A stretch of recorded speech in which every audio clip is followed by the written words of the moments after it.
What's transpired over the last 10 days is that the council's come together. We've worked with people who have an interest in the file. We've listened to the public, and we've come up with, I believe, a compromise that protects the needs of the Rideau-Carleton Raceway community and the rural community, plus goes and moves forward with an open, competitive process through the RFP process. I think I should have been more specific with the Thompson-Watson motion. I freely admit that, and I've always admitted that. I think if we'd been specific and asked for a special consideration for Rideau-Carleton right off the top, we wouldn't be at this point today, and I take responsibility for that. But why all this bashing of the OLG then?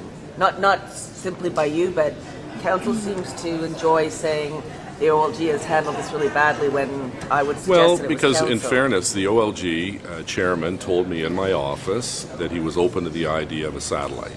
And so we operated on that premise until we were given written confirmation they were not interested. So we had two positions from the OLG, and subsequent to that, the chairman was relieved of his duties. There's a new board, there's a new chair, there's a new premier, and certainly in the brief conversation I had with Premier Wynne when she was here for my breakfast, she indicated that she was wanting to follow through with what the city wanted, and she wanted a made in Ottawa solution, and I'm happy with that, and it's now up to me, the ball's in my court, to actually see if I can be effective in getting the province to come to our way of thinking. Mr. Melnick is a prominent business player, and I don't want to, put him up higher or put him down lower in terms of his importance. He's a key player in the economic fortunes of our city, and he felt very passionately.